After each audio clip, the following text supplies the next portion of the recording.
দেখা গেল, তাহলে আসল তৃণমূল বলে দাবি করা ঋতব্রত বন্দ্যোপাধ্যায় শিবিরে কি আপনি যুক্ত হচ্ছেন? না, এটা বৈঠকও না, শিবিরের কোনো ব্যাপার নেই। এখানে যদি আমি বিধানসভায় এসেছি, আমার কতগুলো যে নথিপত্র দিতে হবে আমাদের, যা এখানে পেনশন টেনশনের জন্য, তো সেই জায়গায় যদি আমায় সেই নথিগুলো নিতে হয় কিংবা কি আমায় দিতে হবে সেটা জানতে হয়, আমাকে তো একটা ঘরে বসতে হবে। সে ঘরটা নিশ্চয়ই সরকার পক্ষের ঘরে গিয়ে বসবো না, বিরোধী পক্ষের ঘরে গিয়ে বসবো। আমি তাই মন্তব্য করেছেন বাড়ি থেকে বেরোনোর পরে যে কালের নিয়মে সবাই অন্যভাবে যেতে হয়, আপনি সেটা পা মেলাচ্ছেন। আজকে কি আমরা ধরে নিতে পারছি ঋতব্রত বন্দ্যোপাধ্যায় যে সেখানে আপনি চেষ্টা করেছেন? না, আমি কালের নিয়মে চলতে হয় সকলকে, অন্য পথে যেতে হয় সেটা বলিনি। কিন্তু কালের নিয়মে যেখানে নিয়ে যায় পথ, সেখানে যেতে হয়। কালের যাত্রা ধ্বনি শুনিতে কি পাও, তারই রথ নিত্যই উঠাও। সুতরাং সেটা আমাদের মনে রাখবে, সেটা যেখানে যেদিকে নিয়ে যাবে সময় বলে দেবে। আপনারাও দেখবেন, সবাই দেখবে, আমিও দেখবো, আমাকেও কাল কোথায় নিয়ে যাবে। আপনি গতকালের ঘটনার প্রসঙ্গ তুলেছেন, আপনি মর্মাহত সে কথাও বলেছেন, কিন্তু তারা অভিযোগ করছেন যে আপনি কেন তাদের বাধা দিলেন। আমি কাকে বাধা দেবো? আমার কাছে আসেইনি তো, ওরা আমার কাছে আসেইনি। আমার কাছে ঢুকলে তবে তো বাধা দেবো যে এই ঘরে ঢুকো না। আমি কোথা থেকে বাধা দেবো? কাদের বাধা দেবো? তাহলে যা আমি বলি, যা সিকিউরিটি রাখা, সেগুলো তো ওখানে রাখা থাকে, দলের পক্ষ থেকে রাখা থাকে। তাহলে তাদের বাধা দিলে তো তারাই দেবে। আমার ঘরেই তো ওরা ঢুকেনি, কেউ ঢুকেনি।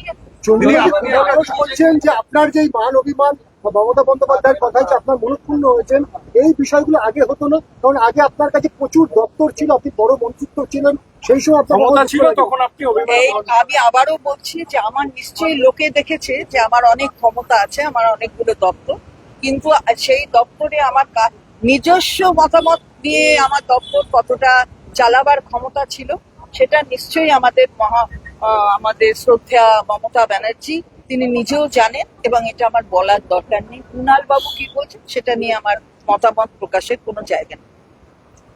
সেটা হচ্ছে যে একটা বিষয় তৃণমূলের তরফ থেকে বলা হচ্ছে যে গতকাল আপনি যেভাবে তৃণমূল ভবন ছেড়ে বেরিয়ে এসছেন, সেই সময় আপনি দলের নেতা কর্মী, বিধায়ক বা দলের শীর্ষ নেতৃত্বকে যদি জানাতেন, তাহলে গোটা বিষয়টা তো অন্যরকম হতো। শীর্ষ নেতৃত্ব অর্থাৎ কারা যাদের বলছে, তারা কিন্তু ওখান থেকে আমাদের যে সহকর্মী ভাই ওখানে ছিলেন, তাদের কুণাল বাবুদের জানিয়েছে, সেখান থেকেই জানিয়েছে। আমি তখন সামনেই ছিলাম, এবং আমি ওখানে বসা, যদি তা তড়িঘড়ি করে বেরিয়ে যাওয়া, এটা যেটা বলা হচ্ছে, আমি তড়িঘড়ি করে বেরোই না। আমি ওখানে যতক্ষণ প্রতিদিন থাকি, কালকে সেরকমই ছিলাম। আপনাদের অনেক সাংবাদিকও আমাকে দেখেছে, আমি ঘরে বসেছিলাম।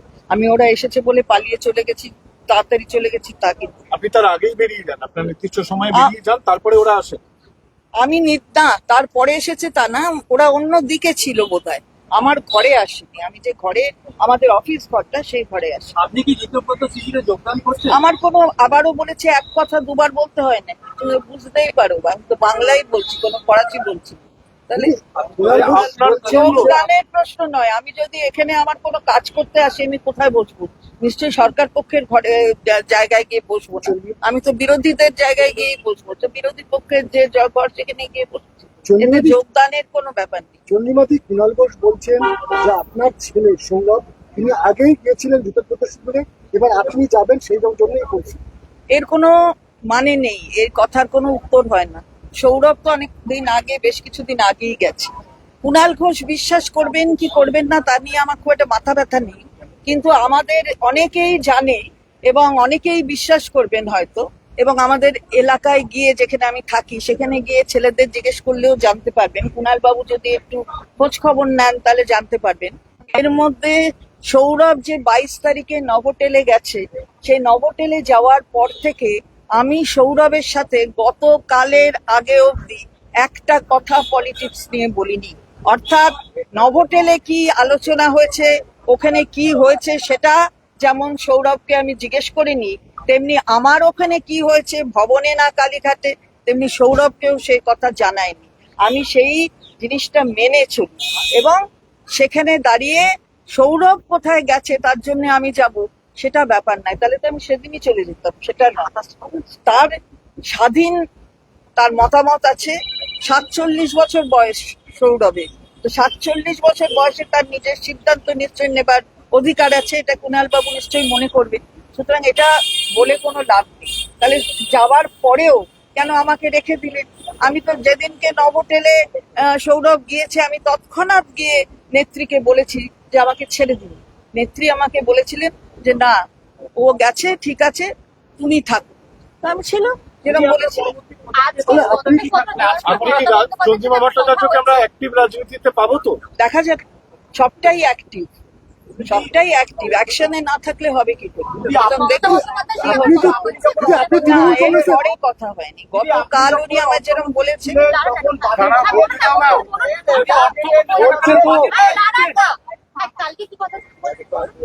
হ্যাঁ, ওই যে গতকাল এই ঘটনাগুলোর পরে তিনি আমাকে ফোনে বলেছেন যে আমি হাতে তুলে দিলাম, মানে এই কিছু এমএলএরা যারা গেছিলেন তাদের হাতে আমি ভবনটা তুলে দিলাম। তো আমি ভবন তুলে দেবার কি? আমি তো জানি না, তারা আমার ঘরে আসেনি, তাদের সাথে আমার দেখাও হয়নি। আমি বেরিয়ে গেছি, তারপরে তারা ওই ঘরে ঢুকেছে। সুতরাং আমার কাছে ভবন তুলে দেবার কোনো ব্যাপার নেই। সেটাই তো আমি মর্মাহত হয়েছি, বেদনাহত হয়েছি যে আমার বিশ্বাসযোগ্যতা প্রশ্ন চিহ্নের মুখে। হয়তো আমার ব্যর্থতা, আমার কোনো অভিযোগ নেই, তাই জন্য তো আমি পদত্যাগ করেছি। দিদি, আপনি যখন অর্থমন্ত্রী ছিলেন, সেই অর্থমন্ত্রী হিসাবে বাজেট পেশ করার সময় সেই বাজেট কে লিখেছেন? কে লিখে দিত মন্ত্রগুপ্তি বলে দেব না, কিন্তু এটা আমি নিজে এত জানতাম, কেউ লিখে দেয় না। এতো অনেকে থাকে, সে আলোচনার মধ্যে দিয়ে সেটা হয়।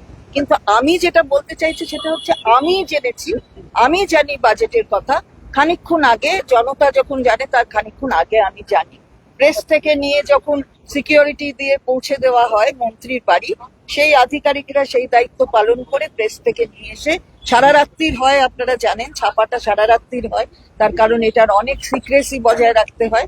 সেই সিক্রেসি বজায় রাখার মধ্যে আমিও ওয়ান অফ দ্য পার্সন যে ও যার জানার কথা নয় আর কি। আমি যখন এসে দেয় আমাকে, তখন আমি জানি, তার আগে জানি। চন্দ্রিমাদি, আপনি কি তৃণমূল কংগ্রেসে আছেন এখন? আপনি কি তৃণমূল কংগ্রেসে আছেন? আমি আবারও বলছি যে কোথায় কি আছি কি না আছি, আমি যেখানে ছিলাম সেখান থেকে আমি পদত্যাগ করেছি, সেই পদ থেকে, এবং যাবতীয় পদ থেকে পদত্যাগ করেছি। এমনকি যেগুলো ব্যাংকের আমি অথরাইজ সিগনেচারি ছিলাম, আমি সেই সমস্ত ব্যাংকের যেগুলো মানে তৃণমূল কংগ্রেসের, অল ইন্ডিয়া তৃণমূল কংগ্রেসের নামে ব্যাংক অ্যাকাউন্ট অথবা রিলেটেড ব্যাংক অ্যাকাউন্ট, আমি যার যার অথরাইজ সিগনেচারি ছিলাম আমি সব থেকে রিজাইন করেছি। এবং ইসিআই এর কাছে আমি কন্ট্যাক্ট পার্সন ছিলাম, আমাদের মাননীয় মুখ্যমন্ত্রীর পক্ষ থেকে দলের আমি কন্ট্যাক্ট পার্সন ছিলাম, মাননীয় মুখ্যমন্ত্রী অর্থাৎ পূর্ব মুখ্যমন্ত্রী। তো সেই জায়গায় দাঁড়িয়ে ইসিআই এর সেই জায়গা থেকে আমি নিজেকে বিদ্র করে নিয়েছি, সেটা আমি ইসিআই এর কাছে যথাসময় জানিয়ে। দলের সদস্য পদ দলের আমার দলের সদস্য সদস্য পদ গ্রহণ আর ছাড়ার ব্যাপার কোনো নেই। আমি দল স্টেটের পদ ছেড়েছি, এটাই ব্যাপার। এবারে দলের কি পদ রইলো না পদ রইলো, দলে রইলাম কি রইলাম না, আগে সময় যাবে, আমি তো বলেছি। দেখেন দিদি, একটা প্রশ্ন হচ্ছে যে এক এক করে আপনারা সকলেই বেরিয়ে যাচ্ছেন তখন তৃণমূল কংগ্রেসের বর্তমান যে অবস্থা কালীঘাট তৃণমূলের ক্ষেত্রে, সেক্ষেত্রে মমতা বন্দ্যোপাধ্যায়ের কি কোনো দোষ ছিল, যে কারণে আপনারা সকলেই না, আমি কারোর দোষ দেখি না। আমি এত বড় লিডার নই যে আমি মমতা বন্দ্যোপাধ্যায়ের দোষ করবো দেখবো। উনি আমায় বলেছেন, আমার দুঃখ লেগেছে যে আমার বিশ্বাসযোগ্যতা, আপনারা জানেন এখানে যে আমার আনুগত্য কি, আমার বিশ্বাসযোগ্যতা কি। এমন কি আপনাদের সাথে আমি রূঢ় ব্যবহার করেছি, আমি স্বীকার করছি যে আমি বলবো না মন্ত্রগুপ্তি আছে অথবা মমতা বন্দ্যোপাধ্যায়ের নির্দেশ ছাড়া বলবো না, এটা আপনারাও সবাই জানেন। আমি রূঢ় ব্যবহার করেছি, আপনাদের কাছে আমি ক্ষমা প্রার্থী তার জন্য। আপনাদের প্রশ্নের জবাব দিইনি, আমি যখন তখন আপনাদের প্রশ্নের জবাব দিতাম। সেইখানে দাঁড়িয়ে আমার দুঃখ লেগেছে, হয়তো ব্যর্থতাটা আমারই হয়। দিদি, গতকালকে আপনি হিসেবে স্বাধীনভাবে কাজ করতে পারছিলেন, বাজেট তৈরি করতে পারছিলেন। আবার বলে দিয়েছি একবার তো শুনেছি। গতকালকে তৃণমূল ভবন ছেড়ে আপনি বেরিয়ে এসেছেন, তারপর পদত্যাগ করলেন, আর কি আপনাকে তৃণমূল ভবনে দেখা যাবে? না, কি করি, সে তো সম্ভব না, কারণ যেখানটায় আমার বিশ্বাসযোগ্যতা নেই আমি ভবনে যাবো কি? মমতা বন্দ্যোপাধ্যায় ডাকলে আপনি যাবেন? কালীঘাটে যাবেন? না, আমাকে কালীঘাটে যাওয়ার কথা তো বলেননি নেত্রী, আমাকে ভবনে থাকা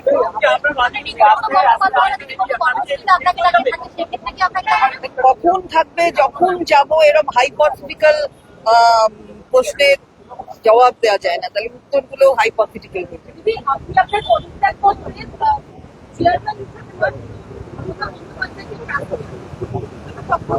হ্যাঁ, লিখেছি। তার কারণ হচ্ছে কি আছে না আছে তাই নিয়ে মামলা আছে, আমি এটা নিয়ে আর কনফিউশন ক্রিয়েট করবার জায়গায় যেতে চাইনি, কারণ এটা তো আমি আমার মনের ব্যথা ব্যক্ত করেছি।